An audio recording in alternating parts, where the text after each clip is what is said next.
from the blackest corners of your mind, they call, pulling you deep into shadow, twisting your senses, keeping you from sleep. It's time to face your darkest fears. This is Tales to Terrify.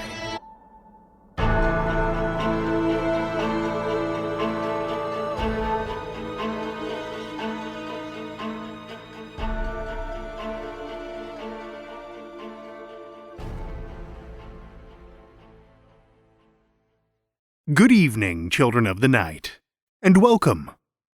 Well, our flash fiction contest is now closed, and I'm absolutely blown away. More than 50 entries. So many amazing and diverse tales inspired by a single dark muse. Looks like we've got our work cut out for us over the next couple of weeks, deciding who takes home the infernal crown of Tales to Terrify's first ever flash fiction contest. I'll make sure to keep you updated. In other flash news, just a quick heads up that we'll be taking a break from flashback episodes for a few weeks as we enter the summer. I'd love to hear what you think about the flashbacks, children of the night. Is that something you'd like to hear more of? That you'd like us to keep going? I'd love to hear your thoughts. Drop me a line via email or on our social channels. Speaking of keeping things going, I'd like to extend a huge thank you to all of our supporters on Patreon for keeping the lights on and flickering ominously. Thanks this week to Kaylee, John Rowe, Ebot, and Sissy Van Dyke for your support, and to our newest patron, Patrick Zisselberger. You've warmed the icy blood flowing through this blackened heart. Thank you. I know it's been a tough time for many of you financially, so I want to say an extra thank you to everyone for supporting us through Patreon or PayPal over the last few months, and to everyone who continues to listen. For anyone whose situation has changed and is no longer able to support us, we're so thankful for everything you've done for us so far, and I'm glad you're doing the right thing by taking care of yourself. I hope you'll continue to indulge with us each week in a little taste of these dark delights. Also, before I forget, congratulations to the winners of our Becky Movie Contest. Facebook followers Leslie Lovelace and Daniel Casbier, who each won a free download of the new movie starring Kevin James. I'd love to hear what you think. This week finds us smack dab in the middle of the province of British Columbia. Surrounded by the Canadian Rockies, nestled in the V where the Fraser and Quesnel rivers meet, the city of Quesnel, BC is a picturesque little community. Surrounded by parks and lakes and more parks, most of the tourist attractions the city boasts are on the outdoorsy side. But one attraction that's drawn visitors from around the globe is of a decidedly less sunny disposition. Donated to the Quesnel and District Museum in 1991, one look at Mandy is all you'll need to immediately feel there's something uncommon about the antique porcelain doll. Discovered by a new mother while cleaning out her grandmother's house, the woman had brought the doll home. An heirloom like that needed to stay in the family, she thought, even if it was a little unnerving. The lacy dress was yellowed and frayed with age, and the doll's stuffed body was torn in places, dusty cotton filling peeking out from the seams. But it was the doll's face that really left her feeling uneasy. The porcelain skin was marred and discolored. Large cracks crisscrossed the skin around her right eye, and the small glass eyeball seemed to strain against the socket, a gleam coming from deep within the shiny glass, making it look almost wet, almost alive. After taking the doll home, the woman set it aside and all but forgot about it. With a newborn baby at home, she had plenty more pressing things on her mind. That night, she was awoken by a shrill scream, the sound of a baby crying. Any new parent knows there's an almost automatic physical response when your newborn wakes up crying. She picked up the baby monitor from her nightstand and listened. Again the cry came, but not from the baby monitor. Was it broken, or maybe the battery had died? Exhausted, she dragged herself out of bed and shuffled down the hallway to her daughter's room. Peering in through the cracked nursery door, she could make out the sleeping form of her daughter in the soft glow of the nightlight, lying peacefully in her crib, tiny chest rising and falling in a gentle rhythm. As she carefully opened the door to check on the baby monitor, the warmth suddenly drained from her body, replaced with a deep, hollow iciness. From somewhere deeper within the house came a forlorn wail, an infant's cry full of longing and despair. But her baby girl slept on, just feet away.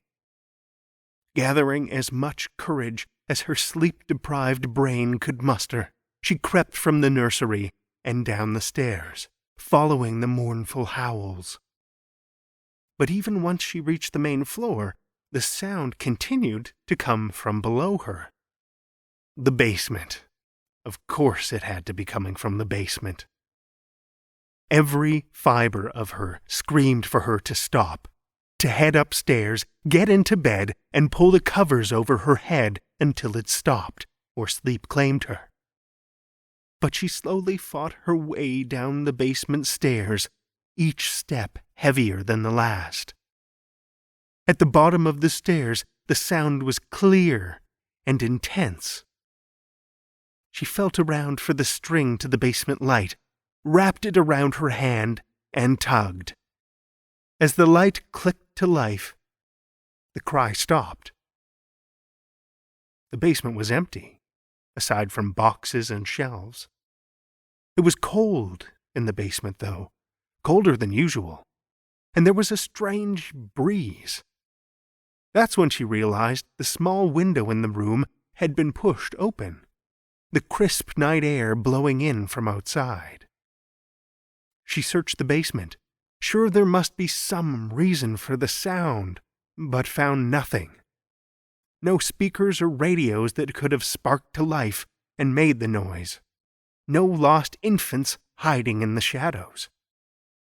Bewildered, but a little relieved despite herself, she closed the window, switched off the light, and went back upstairs. As she made her way through the main floor toward her bedroom, she glanced over at the living room, and her heart caught in her throat. A baby sat on the chair in the living room. The doll, she quickly realized. But it seemed more unnerving than ever, its glassy eyes following her across the room. She was just jumpy, that's all. The sounds earlier had startled her. She shivered and continued up to bed. The crying didn't return that night, but the following night, and the night after that, she continued to be woken by the sound of a wailing infant from the basement. A sound made that much more troubling by the fact she had an infant of her own to care for, who also occasionally woke in the middle of the night crying. She'd have to get up, check on her daughter, then creep down to the basement, where she'd inevitably find the window open. And then there was the doll. Something about it seemed tied to the sound. She was sure of it, the way it would glare at her in the middle of the night. So she decided to do the only logical thing, get rid of it. But she couldn't just throw it in the trash. It was an heirloom, after all, and other than frightening her and causing her to lose sleep, it had never done anything to actually hurt her. It seemed more sad than angry. That's when she brought it to the museum. And the moment the doll left her home, the house became blissfully silent. The museum, on the other hand, became anything but. Upon receiving the donation, the museum's curator was both intrigued and disconcerted. Mandy had a way of doing that to people. Like any new addition to the museum, the doll was taken into the back room to be examined and catalogued. First, she was placed in a plastic bag. It's not uncommon for old objects, especially those made of soft materials, to wind up infested with insects or other crawlies. Sealing it in a bag would draw them out and contain them so the staff would know what they were dealing with. But putting a creepy antique doll in a plastic bag didn't make it any less disturbing. On the contrary. In fact, as staff continued to go about their work, they'd occasionally hear a rustling of plastic, only to return to find Mandy had shifted position within the bag. Finally, sure she was free from infestation, they removed her from the bag. It was nearing the end of the day, but, eager to have her work on the doll complete, rather than wait until morning, one of the museum staff decided to stay and photograph her for the collection, as they did with every new addition. Being alone with the doll after hours in an empty museum was plenty unsettling. She set the doll up, prepared the lights, and uncapped her camera. But as she snapped the first photo of Mandy, there was a loud crash from the shelves behind her. Something large had flown off the shelf and clattered to the floor. The hairs on her neck went instantly rigid, and a sense of dread washed over her. Maybe this hadn't been such a good idea after all. She hurriedly packed up her camera, shut the lights off, and left. When the staff returned in the morning, the workroom was in disarray. Items had been tossed off of counters and shelves, and furniture moved about, almost as though a child had thrown a tantrum. Even once Mandy was placed on the museum floor, though, strange things continued to happen. Lunches would disappear from the staff fridge, only to be found later tucked into drawers. Footsteps were heard when the building was empty. Items like pens and books and pictures would disappear, sometimes reappearing in unlikely places, or maybe not turning up at all. Mandy began to gain wider-spread notoriety after her story was included in a book of British Columbia legends. Since then, a number of mediums have attempted to discern Mandy's origin story, including 90s TV psychic Sylvia Browne, when Mandy was invited on an episode of the Montel Williams show in the late 90s.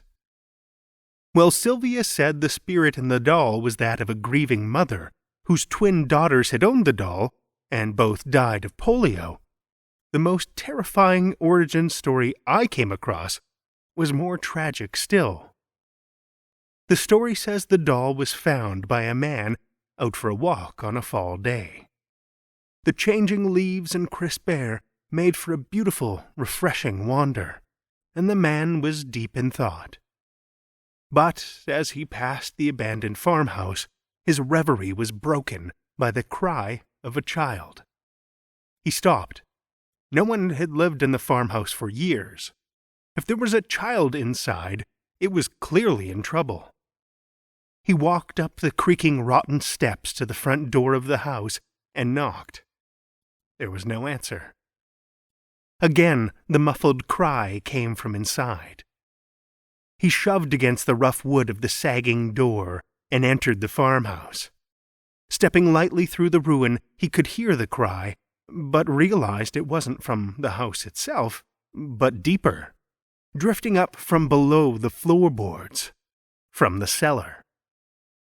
He headed back outside and circled the house to find the cellar entrance. Wide doors of rough-hewn timber sat at an angle against the base of the house.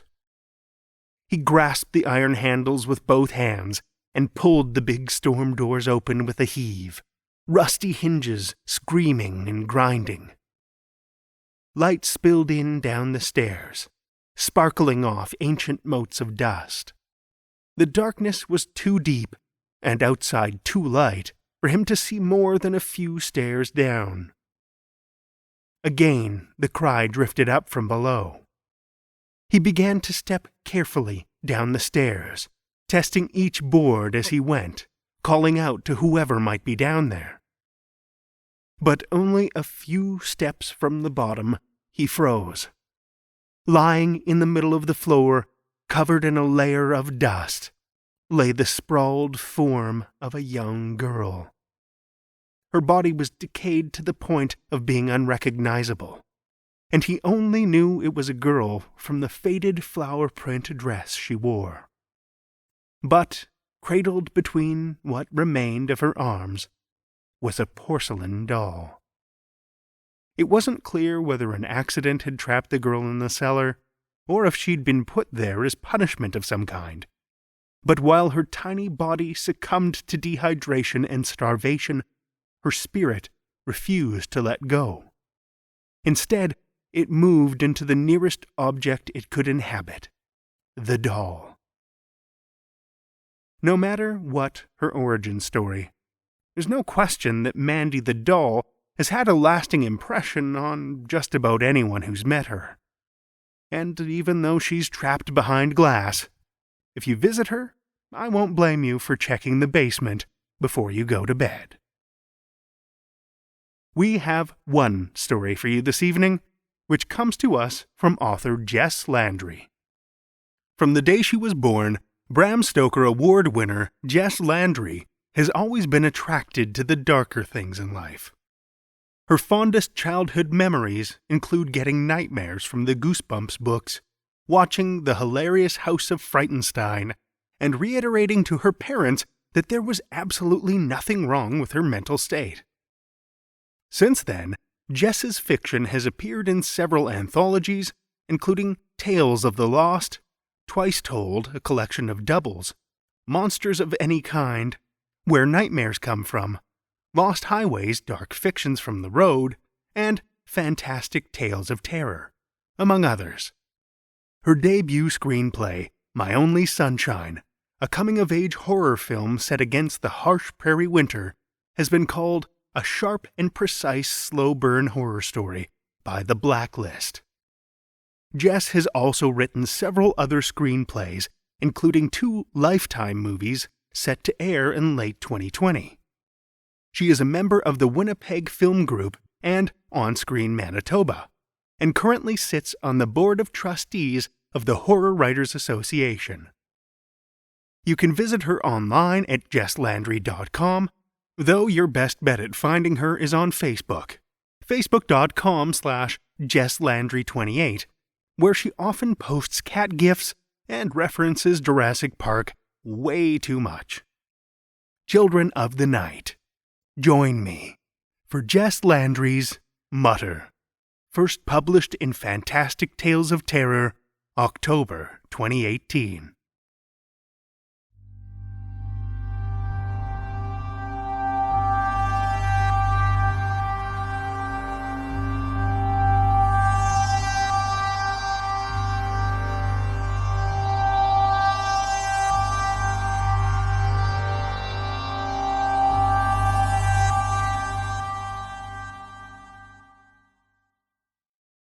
She liked it best in the dark, when the lights went out, when the sun went down, when she could walk freely without leering eyes following her every move.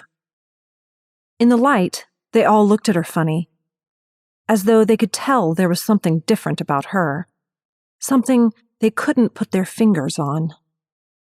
Whispers and giggles and averting gazes were the normal she'd known for the past few years.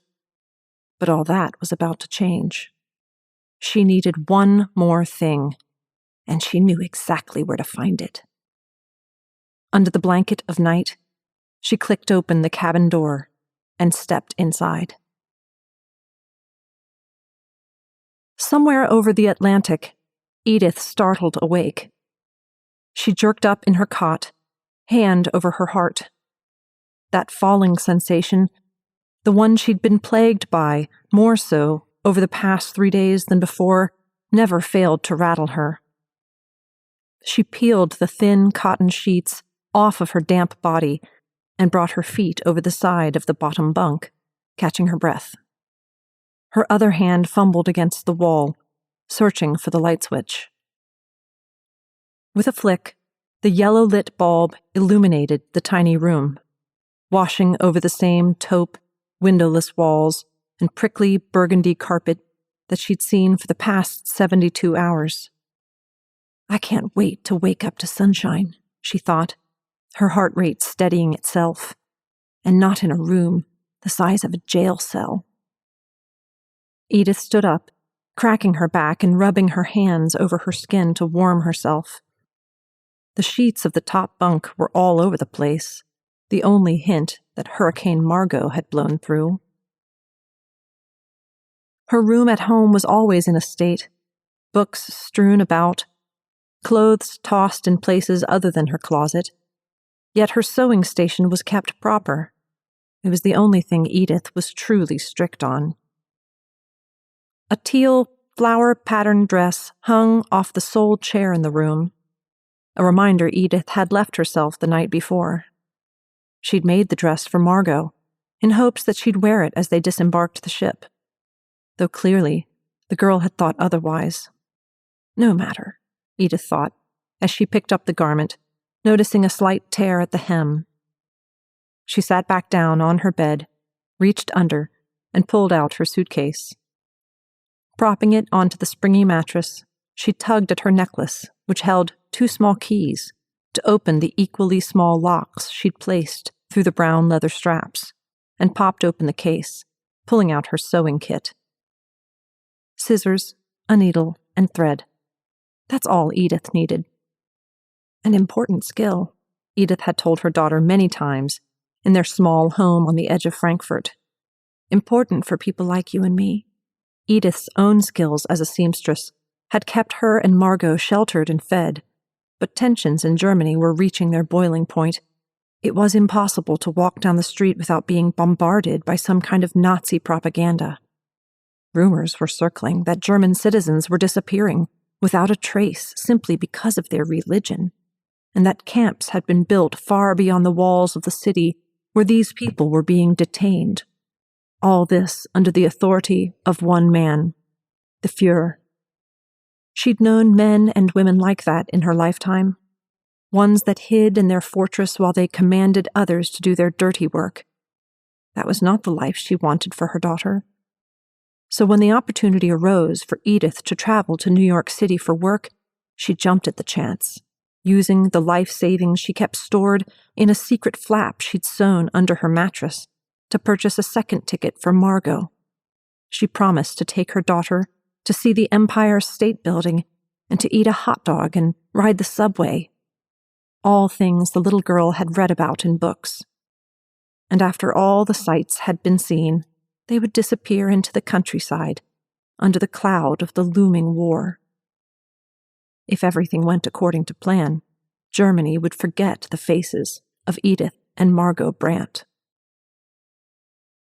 A slight lurch caused Edith to reach out to the walls, her hands easily able to touch both sides of the narrow hallway, the rigid wallpaper rough under her fingertips.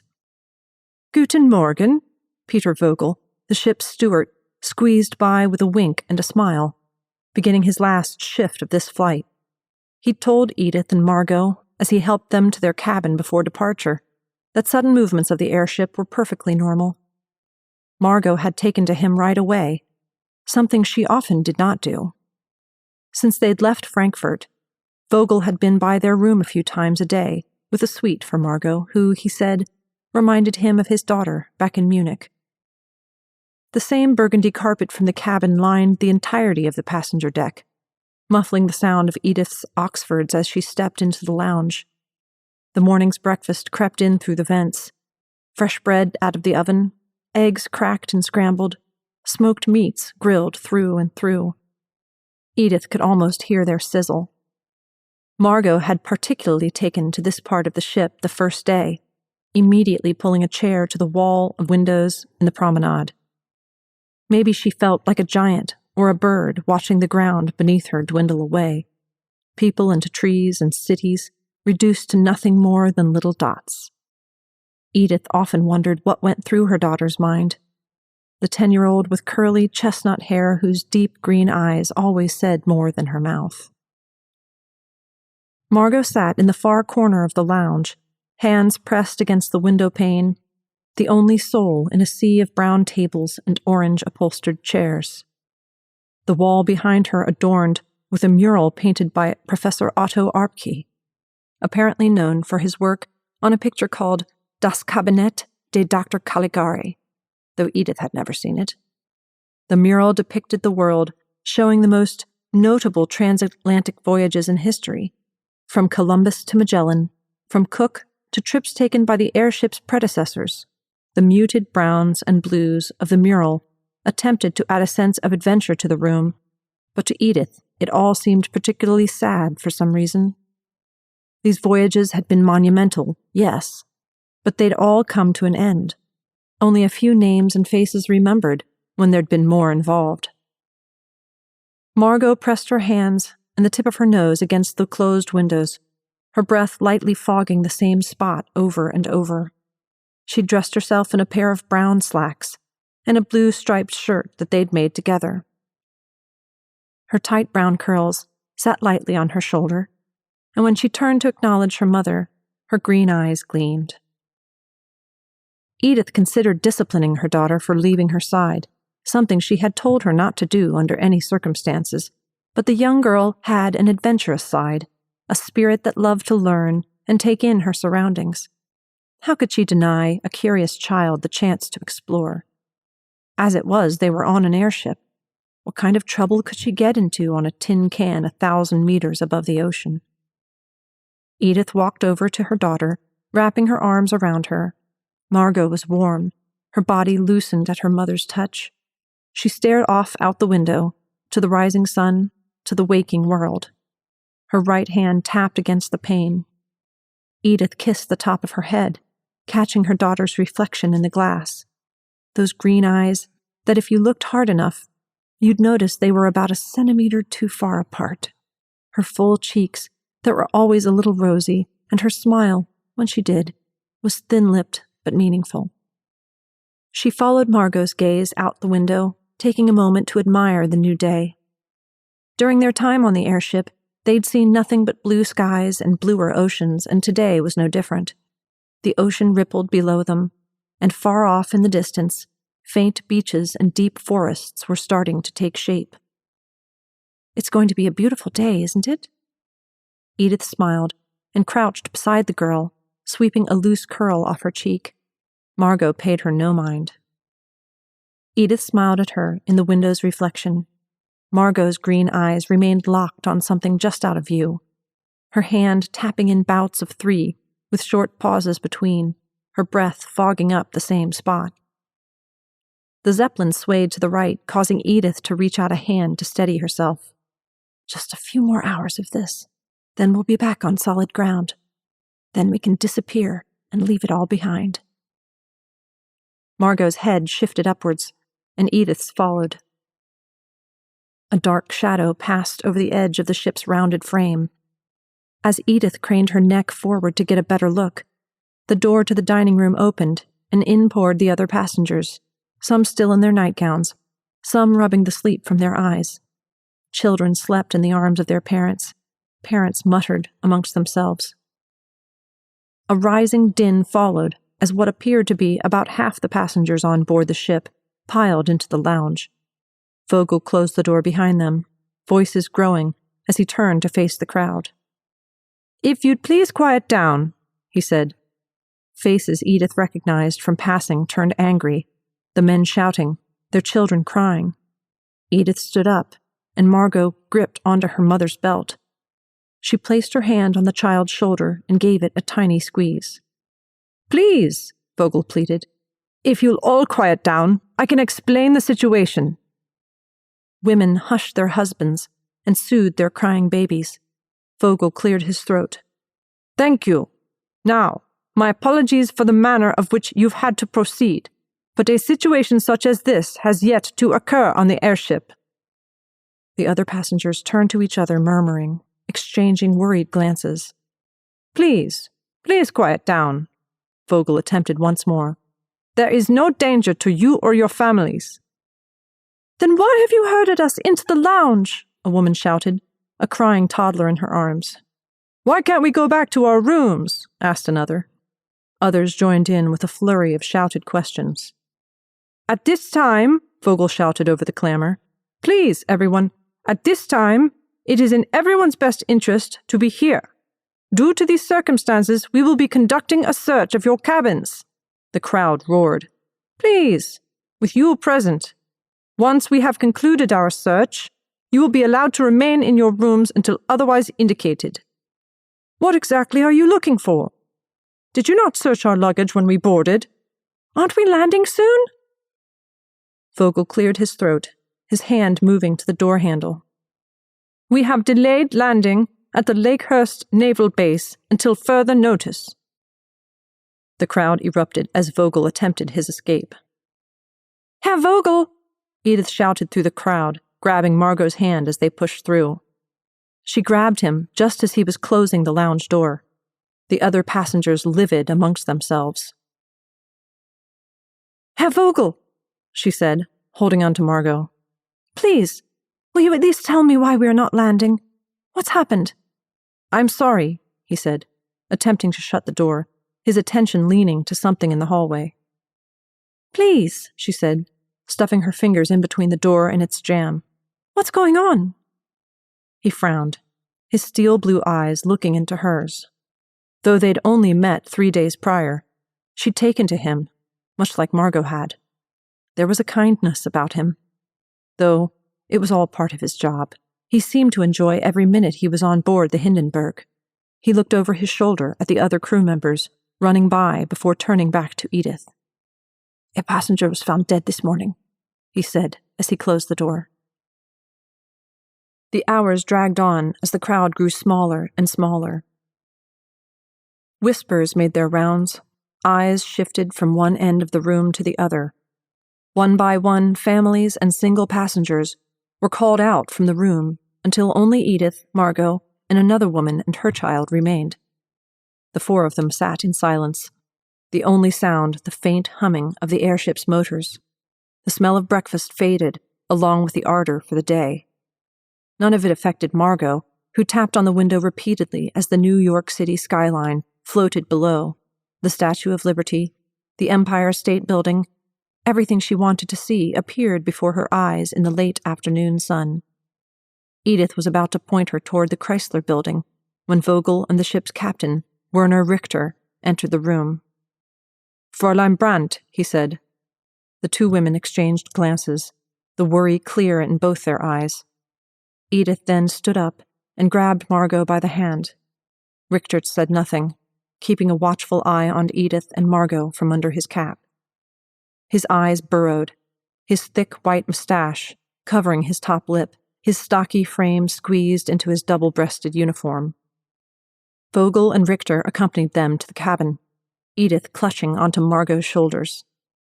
The cabin door sat open, everything as Edith had left it so many hours ago. Margot's flowered dress on the stool, patched and ready to be worn. Margot's sheets on the top bunk, tossed aside without a care. Their luggage, however, which Edith had stuffed back under her bunk and locked after fixing Margot's dress, now sat on the floor in the middle of the room. "Do you have the keys, Fräulein Brandt?" Richter asked. His voice echoed off every corner of the cabin. "The keys?" she repeated, giving Margot's shoulders a pinch. Margot's hands found hers and squeezed back. "To open your luggage." She smiled thinly, thinking of how the scenario could go. Best case, Richter would open the suitcase, rummage through her personal belongings, perhaps embarrass himself a bit while he searched through her nightgown and underwear, but that would be it. They'd move on to the other woman and her child in the lounge. Worst case, he'd find whatever he was looking for. "The keys," Edith said, removing the necklace and handing it to Richter. "Of course. Though I have to ask, what is the meaning of all this?" "It's simply a formality," Vogel piped up from behind them, shrugging himself into the room while 2 other crew members gathered at the door. Vogel slyly passed a sweet to Margot, who smiled, then hid behind her mother. Richter kneeled down, He used the 2 tiny keys on Edith's necklace and removed the locks, undoing the worn brown straps. She saw him hesitate for the briefest of moments, cocking his head slightly as though to see if she had noticed. Then he proceeded to open her luggage. Edith held her breath. Every garment was neatly folded and placed, with Edith's sewing kit taking up a small section of one side. Funny, Edith thought as Richter dug into the clothes. Everything we own fits perfectly into this suitcase, this box with a handle. There had been much Margot wanted to bring with them. Toys, gramophone records, photographs, all of which Edith had to deny. Edith herself had to leave behind her mother's ring, one passed down through the generations, a ruby stone set upon a silver band. She had planned on giving it to Margot one day, but taking sentimental items was too risky. They would have to rely on their memories instead. Richter tossed their garments aside, carelessly and without shame, until the suitcase was empty. The plaid lining, the only thing looking back at him, save for a few frayed strands of string where the seams met. Margot had sewed the lining herself. She'd beamed when she finished, and rightly so. The girl would make a fine seamstress one day. Richter sighed and stood up. Edith exhaled. "Apologize for the intrusion, Fräulein," he said, brushing by them without so much as a glance. "It must be the other woman," Edith overheard one of the crewmen say from the hallway. She knelt down, refolding her discarded clothing, Margot crunching on her lollipop behind her. "I'm so very sorry, Edith," Vogel said, crouching beside her to help clean up. "Please, it's fine," she replied, attempting to brush him away. "I've got it under control."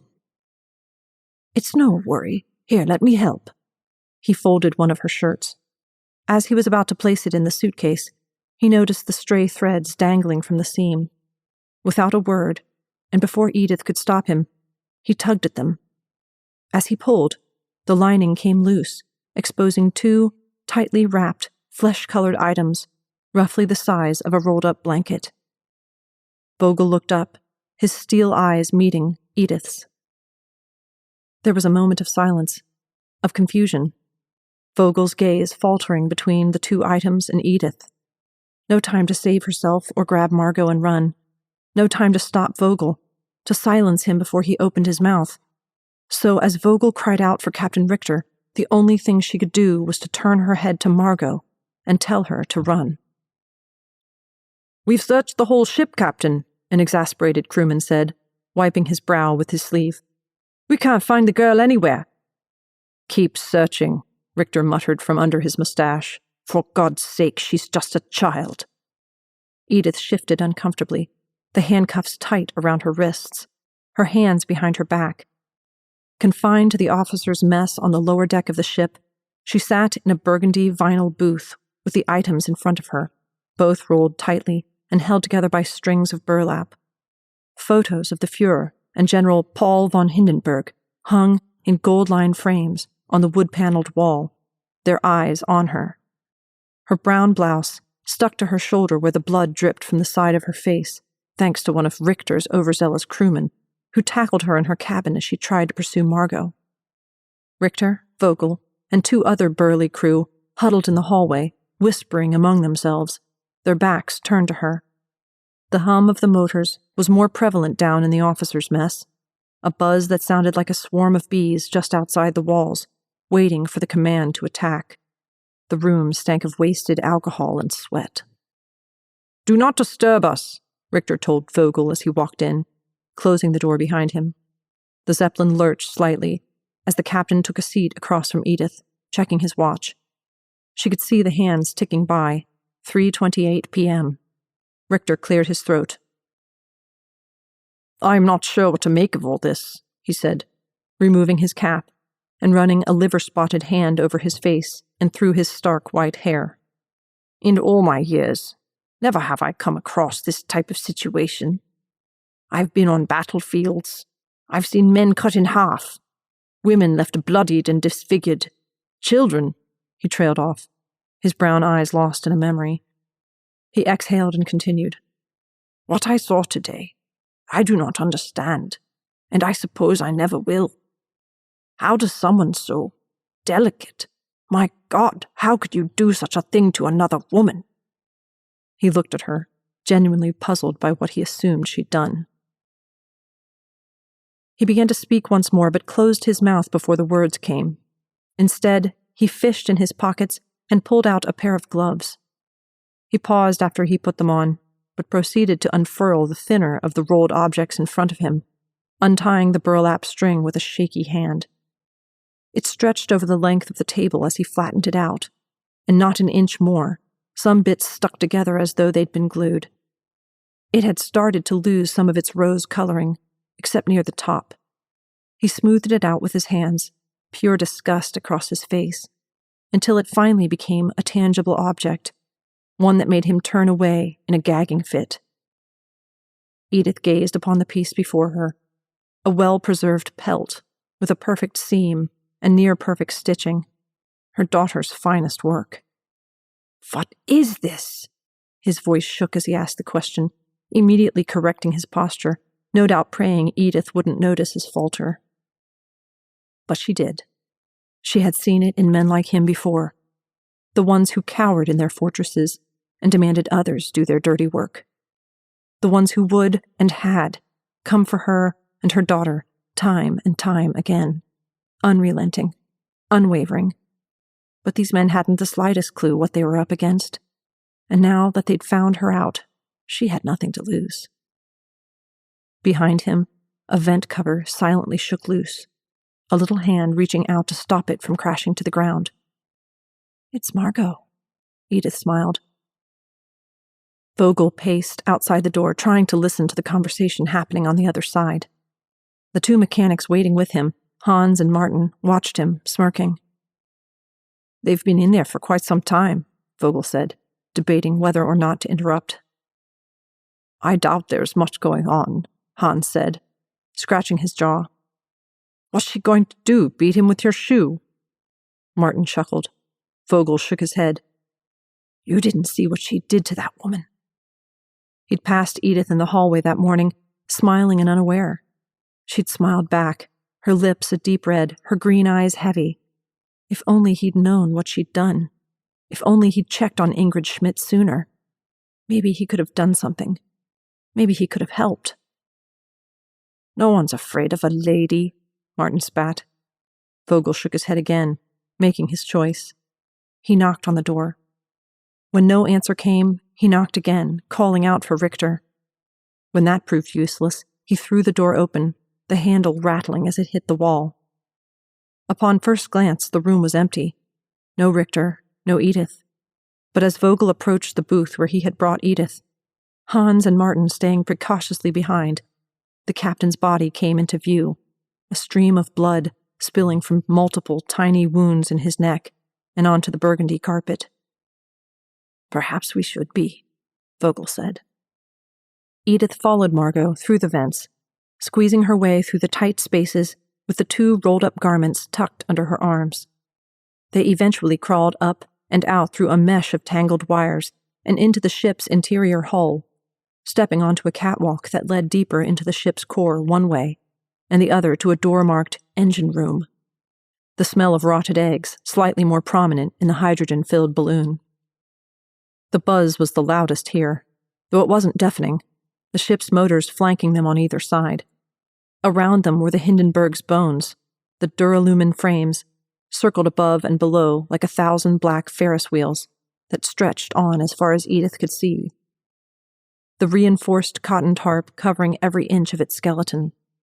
It flapped and hummed as the winds pushed against it from the outside. Just beyond the tarp, the sun had begun its final descent. Edith dropped the garments and grabbed hold of Margot as tight as she could, wishing she could squeeze the child into her to spare her from the world around them. She'd gone through so much at such a young age. It wasn't fair. This wasn't the plan.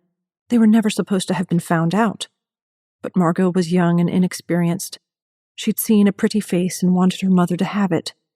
She hadn't thought about the consequences, how her actions wouldn't go unnoticed. And now, at the edge of their journey, the outcome was looking grim. "Mama," Margot managed to say, her lips not quite glued down to the inside of her mouth, so Edith had told her to talk as sparingly as possible during their voyage. "Your face." Edith crouched near a terminal with a reflective surface.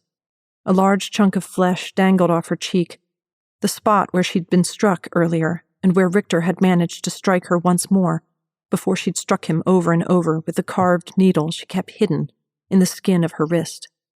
He'd done some damage, exposing her true self underneath. "Edith."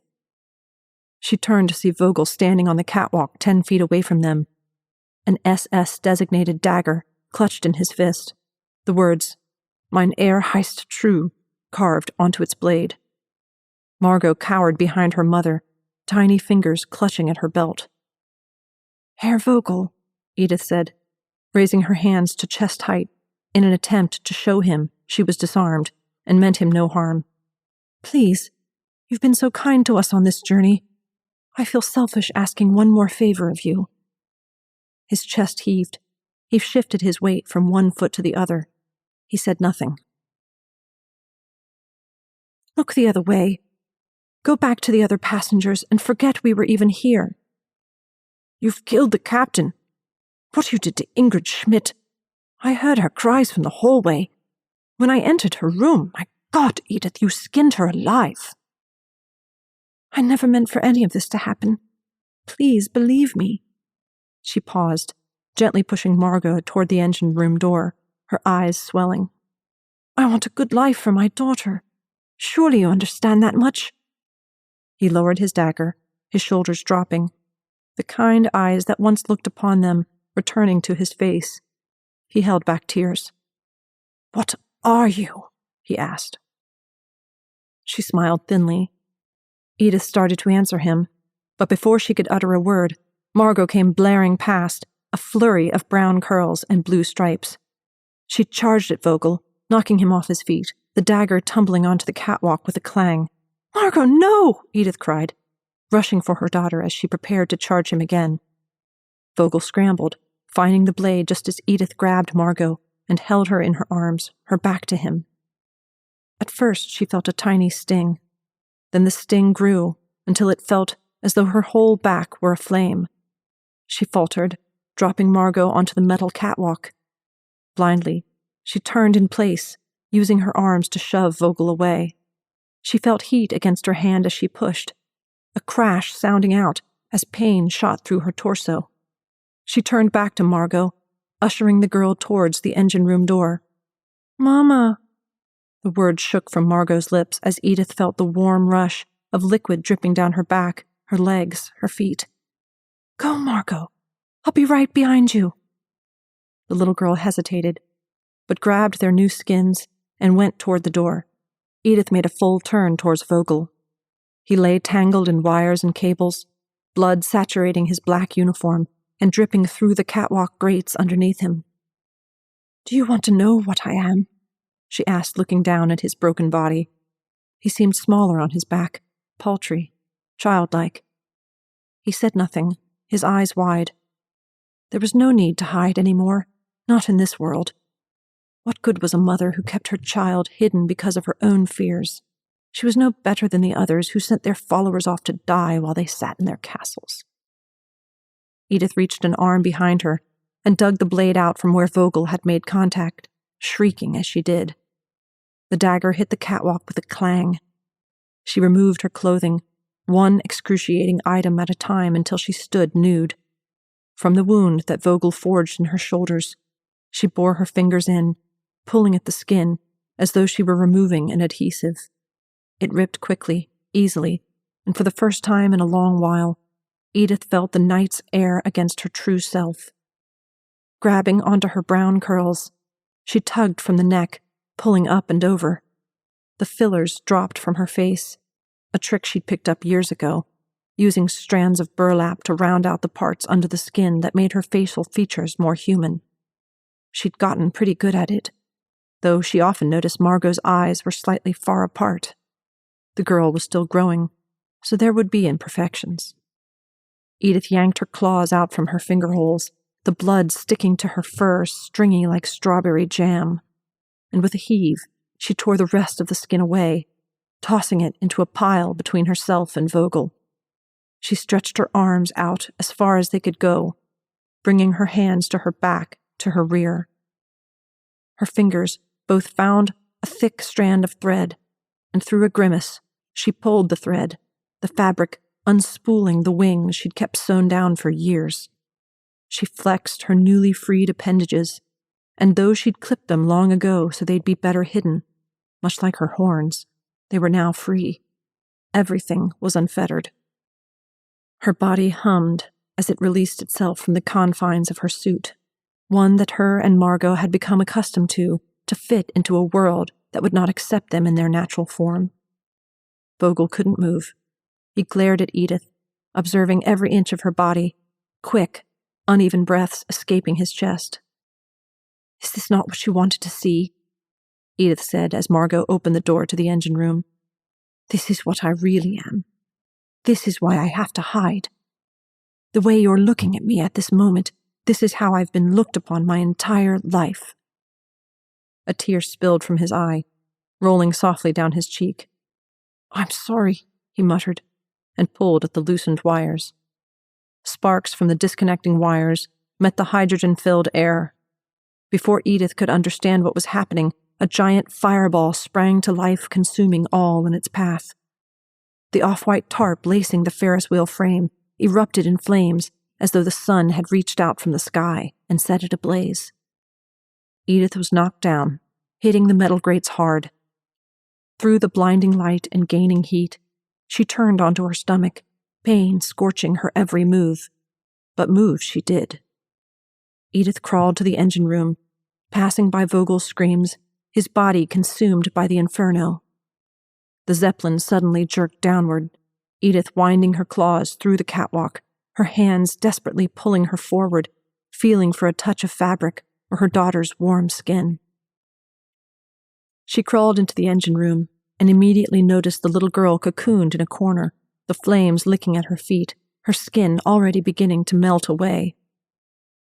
Through fire and smoke, she grabbed a hold of Margot, who dropped both of their new, tightly wrapped skins as she did, and squinted through the flames looking for an escape. Margot shrieked in her arms. The fire kissed her fur, burning the skin of her wings. All seemed lost.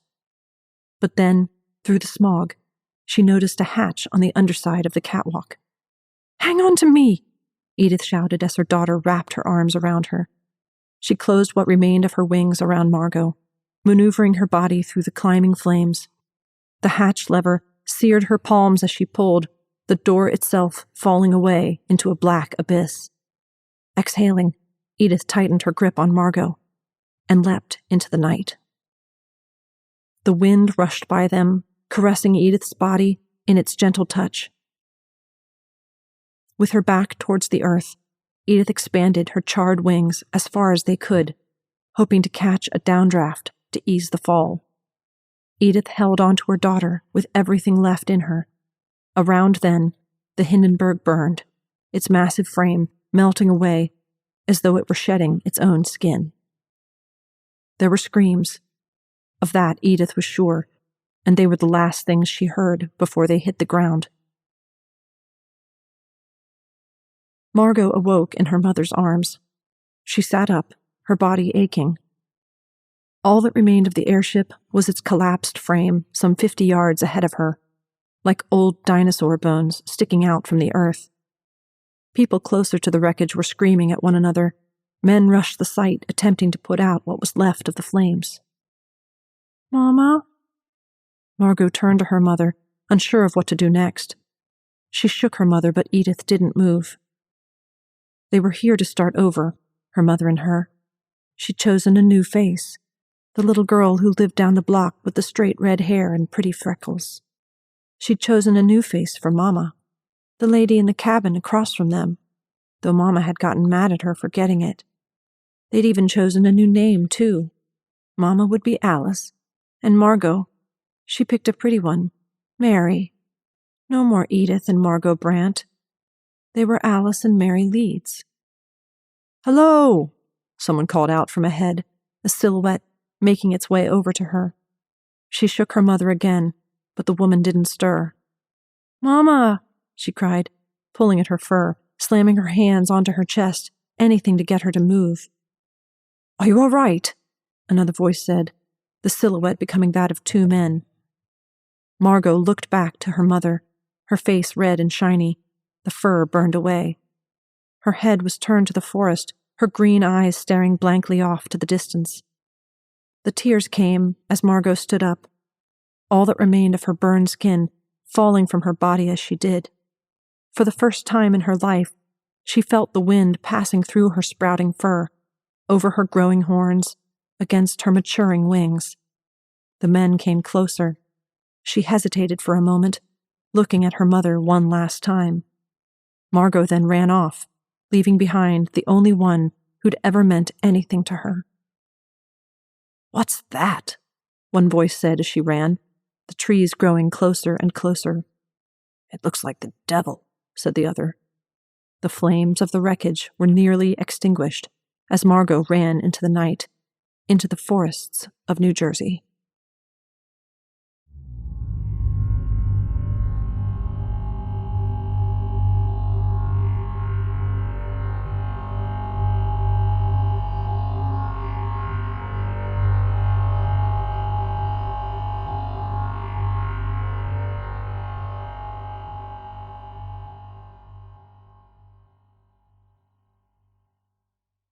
That was Jess Landry's Mutter, as read by Emily Strand. Emily Strand is a writer, musician, and college professor living in Ohio who really enjoys robots. Thank you, Emily.